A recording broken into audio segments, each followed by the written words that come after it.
गांधी जी ने ही पाकिस्तान का निर्माण किया था तो उनका राष्ट्रपिता उनको हम मान सकते हैं, लेकिन अपना भारत का राष्ट्रपिता नहीं मान सकते हैं, क्योंकि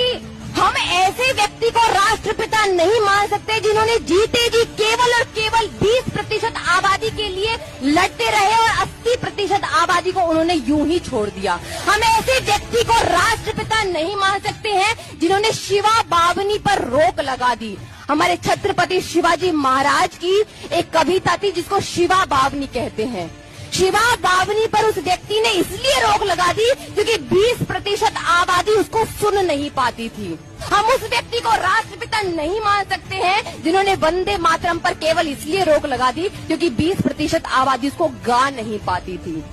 हिंदू मुस्लिम एकता के नाम पर उन्होंने कहा कि अब हम हिंदुस्तानी भाषा को लागू करेंगे, और उस हिंदुस्तान, ध्यान से सुनिएगा, और उस हिंदुस्तानी भाषा को लागू करते करते, जिसमें उर्दू ज्यादा और हिंदी कम थी, उस भाषा को लागू करते करते, क्योंकि एकता वाली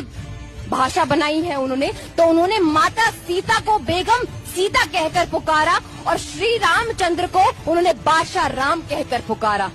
लेकिन महात्मा जी की जीते जी ये हिम्मत नहीं हुई